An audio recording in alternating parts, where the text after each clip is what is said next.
All right, guys, so the next project we're going to be working on is called Loop Studios, and it's basically a software company or a VR company. And we have this top header or hero area that we're going to work on with the logo, the menu. We will create a hamburger menu in this project. We're going to do that at the very end. I'll show you that in a second. But we have this main area, then we have down here this image with a text block kind of running into it, and then this creation section where we have a whole bunch of images and there's a gradient over them. If you notice, the bottom is darker, and it goes into just a transparent color. Okay, and then when we hover over it, the gradient changes, the opacity changes, and it also scales up a little bit. So we have that hover effect, and then we just have a footer at the bottom. Now, for smaller screens, you'll see that we have the hamburger menu. The other menu goes away. Now we have this. We're able to click on it, and this will actually turn into an X. So we're going to add some custom CSS to make that happen, and then we just get this vertical menu with the same options. Now, we're not going to create inner pages, so these don't go anywhere. If you want to do that, that's fine. But the idea is to just create a bunch of different designs and use different classes to create different looks. I feel like to do a bunch of inner pages that are similar would just be a little repetitive and kind of tedious. So that's why we're not doing inner pages.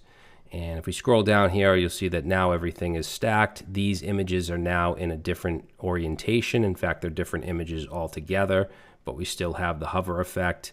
And then we have the button at the top, at the bottom instead of the top on smaller screens.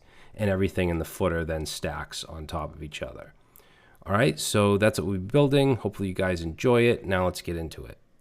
Okay, so we're going to start on our Loop Studios project, and this setup isn't going to be too bad. We don't have much configuration, so let's go ahead and I'm just going to make that smaller. I'm going to leave the final version open just so we can reference it if we need to.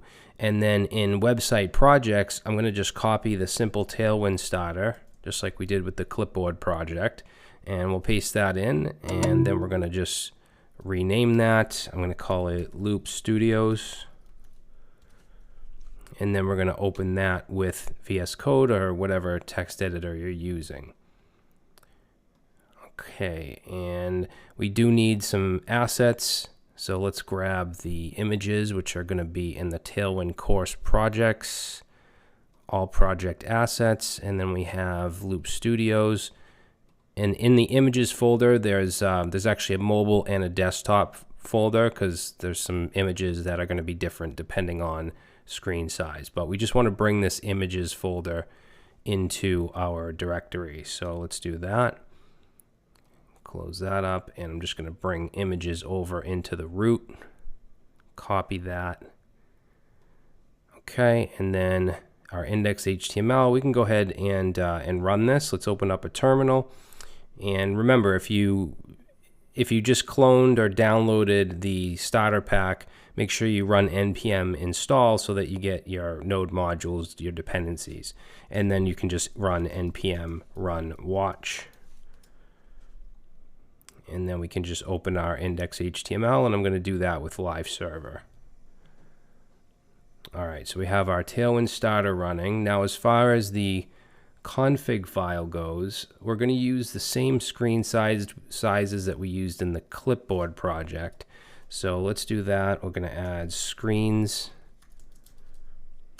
So we'll do small 480 pixels and medium, 480 pixels.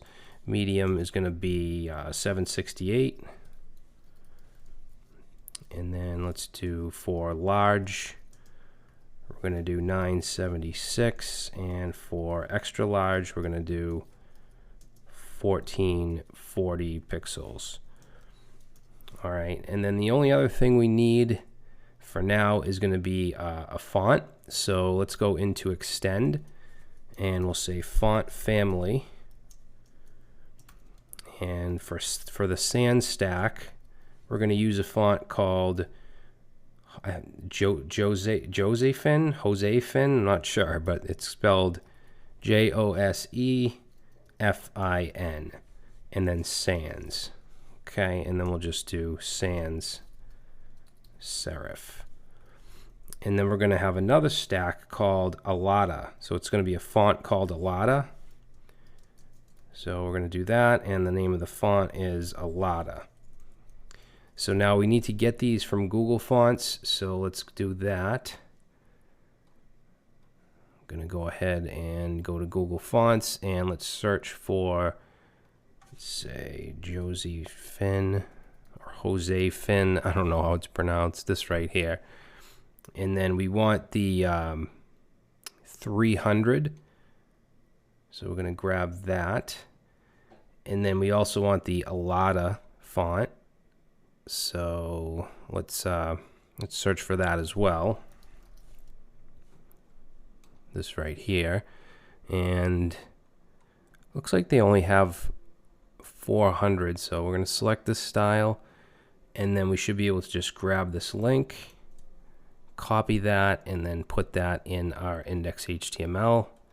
Let's put it right above the style sheet. And there we go. So now we have our fonts changed, and we should be good to go. So in the next video, we'll start working on the hero section.